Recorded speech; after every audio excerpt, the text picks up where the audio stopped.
Hi friends, welcome to our YouTube channel. This is వీరు. Minister RK రోజా, అంబటి రాంబాబు, భూమన కరుణాకర్ రెడ్డి ఇంకా కొంతమంది కలిసి ఒక పుస్తకాన్ని ఆవిష్కరించారు. ఆ పుస్తకం గురించి మీకు తెలిసే ఉంటుంది.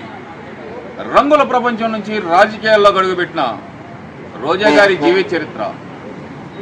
ఈ జీవిత చరిత్రలో అన్ని నిజాలే చెప్పారా అంటే చదివిన వాళ్ళ దగ్గర నుంచి వచ్చిన ఆన్సర్ చూస్తే గనక నిజాలు కాదు, అన్నీ ముసుగేసిన అబద్ధాలు వచ్చినాయి బయటికి అంటున్నారు. అంటే నిజాలంటే మీ దృష్టిలో ఏంటి అని మీరు అడగొచ్చు. రంగుల ప్రపంచంలో ఉన్నప్పుడు మినిస్టర్ ఆర్కే రోజా 1500 రూపాయలకి ఇచ్చిన చెక్ ఒకటి, 5000 రూపాయలకి ఇచ్చిన చెక్ ఒకటి, అలాగే వాళ్ళ హస్బెండ్ ఎవరో మిస్టర్ సెల్వమణి, అతను 50,000కి ఇచ్చిన చెక్ ఒకటి, ఇవన్నీ బౌన్స్ అయ్యి చెన్నై కోర్టు చుట్టూ తిరిగి వీళ్ళు నాన్ బెయిలబుల్ అరెస్ట్ వారెంట్ వచ్చిన తర్వాత హాజరయ్యి వాళ్ళకి ఒక డేట్ చెప్పి వాళ్ళతో సెట్ చేసుకుంది వాస్తవమా కాదా? ఇది ఆ పుస్తకంలో ఎందుకు పెట్టలేకపోయారు? సరే, బాగానే ఉంది. రాజకీయాల్లోకి వచ్చిన తర్వాత ఎదుగుదల గురించి రాశారు అంటే ఎలా రాశారు? వైఎస్ఆర్సీపీలోకి వెళ్ళిన తర్వాత రాశారు. అంతకుముందు ఏదైతే గనక తెలుగుదేశం పార్టీలో చేరి రాజశేఖర్ రెడ్డిని బండబూతులు తిట్టింది, పంచెలొప్పదీసి కొడతా అన్నది ఎందుకు రాయలేకపోయారు? సరే, అది కూడా మర్చిపోయారు అనుకుందాం కాసేపు.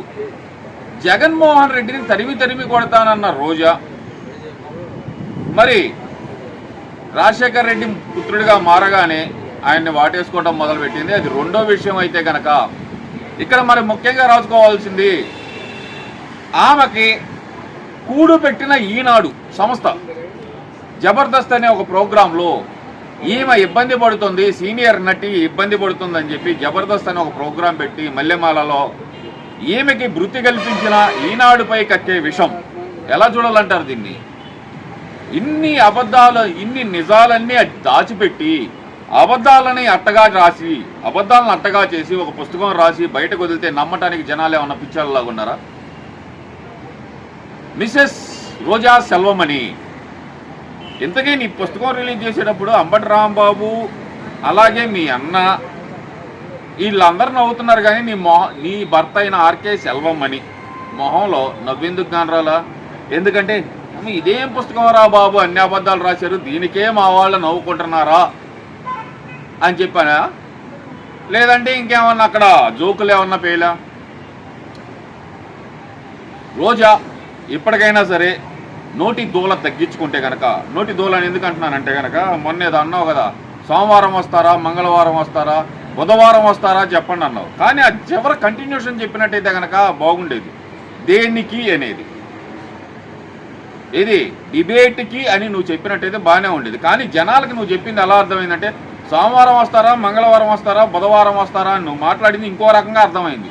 మనం మాట్లాడేటప్పుడు నాలిక మన అదుపులో ఉంటే కనుక మాటలు కరెక్ట్గా వస్తాయి. లేదు, నాలిక పరాయి వాళ్ళ ఆధీనంలో ఉండి పరాయి వాళ్ళ కంట్రోల్లో ఉంటే కనుక ఇలాగే అబాసు పాలవుతావు. రోజా సైనింగ్ ఆఫ్.